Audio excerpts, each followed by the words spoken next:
আসসালামু আলাইকুম। বরাবরের মতো আমি আছি Sajay Gupta, EBN host technical writer and documentation team থেকে।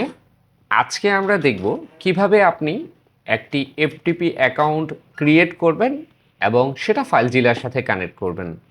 মূলত এফটিপি অ্যাকাউন্ট আমরা ফাইল ট্রান্সফার প্রোটোকলের কাজে ইউজ করে থাকি। সো আজকের ভিডিও হচ্ছে আমাদের how to create FTP account in cPanel and connect with FileZilla. So কথা না বাড়িয়ে আমরা চলে যাচ্ছি সরাসরি আমাদের ভিডিওতে। আর এটার জন্য আমাদের প্রয়োজন পড়বে একটা সি প্যানেল অ্যাকাউন্ট। আমি অলরেডি আমার একটা cPanel account log in করে রেখেছি। আপনারা সবাই এই ধরনের সি প্যানেল ইন্টারফেস যখন ওপেন করেন দেখতে পান। তো আমি আজকে এখান থেকে সরাসরি চলে যাচ্ছি এফটিপি অ্যাকাউন্ট ক্রিয়েট করার ক্ষেত্রে। তো আমি প্রথমে এখানে লিখে নিচ্ছি এফটিপিটা। এফটিপি সার্চ করলেই চলে আসছে। আমি এখানে ক্লিক করলাম এফটিপি অ্যাকাউন্টে।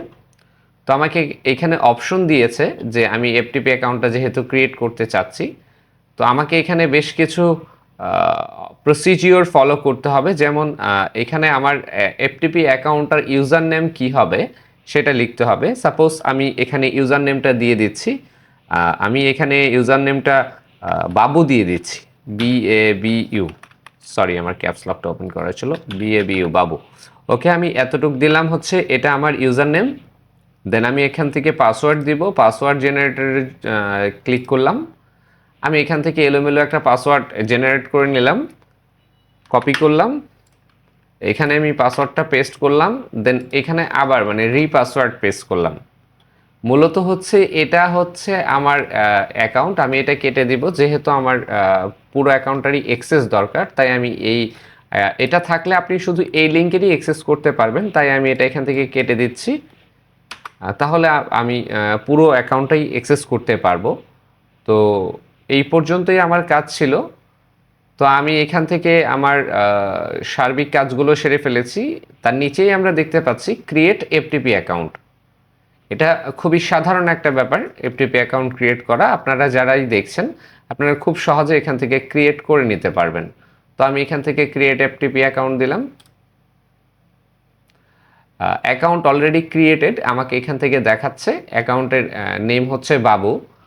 তো আমরা অলরেডি অ্যাকাউন্ট ক্রিয়েট করে ফেলেছি। আমার অ্যাকাউন্টটা আগেও ক্রিয়েট করা ছিল। তো আমি এখান থেকে আরেকটা অ্যাকাউন্ট ক্রিয়েট করেছি আপনাদের দেখানোর জন্য। এটা হচ্ছে যে এই যে বাবু নামে এই অ্যাকাউন্টটা ক্রিয়েট করেছি। তো আমরা এটাকে যদি আজকে ফাইলজিলার সাথে কনফিগার করি, এখন আমাদের এফটিপি অ্যাকাউন্ট ক্রিয়েট করা শেষ। এখন আমাদের যেটা করার কথা সেটা হচ্ছে যে আমরা এটাকে ফাইলজিলার সাথে কানেক্টেড করব। তো যেহেতু আমরা ফাইলজিলার সাথে কানেক্টেড করব, তাই আমরা এখানে কনফিগারের এফটিপি ক্লায়েন্টে ক্লিক করলাম। এখানে আমাদের কিছু ইনফরমেশন দেখাচ্ছে। আশা করি আপনারা দেখে এটা বুঝতে পাচ্ছেন। যেমন এখানে ইউজার নেম দেয়া আছে, এফটিপি সার্ভার দেয়া আছে, এফটিপি পোর্ট দেয়া আছে। তো আমরা ফাইলজিলাতে চলে যাই। সরাসরি আমার কম্পিউটার থেকে যদি আমি ফাইলজিলা ওপেন করে, তো বর্তমানে ফাইলজিলাটা এই অবস্থায় আছে। আমরা এখানে জাস্ট হোস্ট নেম দিয়ে ইউজার পাসওয়ার্ড দিয়ে এটা ইয়ে করে নেব, কানেক্ট করে নেব। আমি আমার পাসওয়ার্ডটা সেভ আছে কিনা আমি জানি না, তারপর আমি প্রেস করে দেখি হ্যাঁ পাসওয়ার্ডটা অলরেডি সেভ আছে। আমরা এই পাসওয়ার্ডটাই ইউজ করব কানেক্ট করার জন্য। তো যাই হোক, আমরা এখানে হোস্ট নেম দিচ্ছি। যেহেতু আমার এই ডোমেইনটা সাবডোমেইন হিসেবে ক্রিয়েট করা, যেই ডোমেইনটা আছে আমার, এটা অলরেডি সাবডোমেইন হিসেবে ক্রিয়েট করা। তো আমি আমার এই হোস্ট নেম এটা দিলেই হতো। তারপরও যেহেতু সাবডোমেইন হিসেবে ক্রিয়েট করা, আমি সরাসরি আইপিটা নিয়ে নিচ্ছি। আমি আইপিটা নিলাম এখান থেকে। আমি হোস্ট নেমের জায়গায় এখান থেকে আইপিটা দিব। এই আইপিটা দিলাম আমি। আর ইউজার নেমের জায়গায় আমাকে ইউজার নেমটা দিতে হবে। ইউজার নেমের জায়গায় যদি আমি ইউজার নেমটা দিই, তাহলে আমার এই অপশনটাই আসছি এফটিপি এক অপশনে। এটা হচ্ছে আমার ইউজার নেম। আমি ইউজার নেমটা কপি করলাম।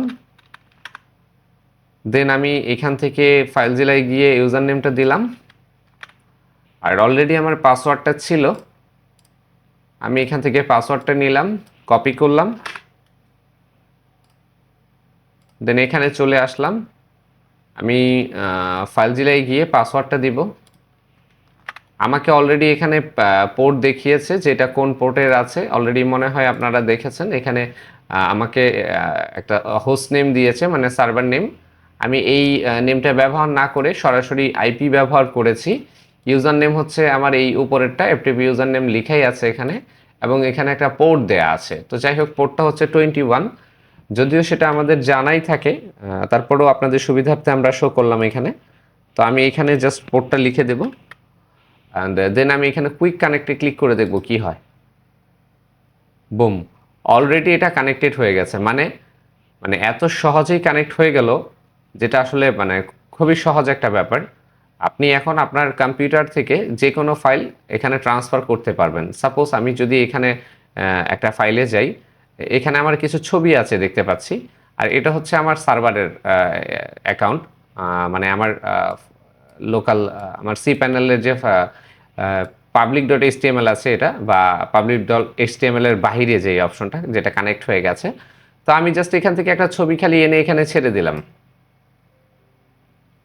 আমাকে দেখাচ্ছে ফাইল ট্রান্সফার ফিনিশড। মানে আপনি কত সহজে আপনার ফাইলটা ট্রান্সফার করতে পারেন রিমোটলি, সেটার জন্যই এই এফটিপির ব্যবস্থা করা হয়েছে। আশা করি আপনারা ভিডিওটা দেখে বুঝতে পেরেছেন আপনি কিভাবে একটা এফটিপি অ্যাকাউন্ট ক্রিয়েট করবেন এবং সেটা আপনি আপনার সি প্যানেলের সাথে কানেক্ট করে নেবেন।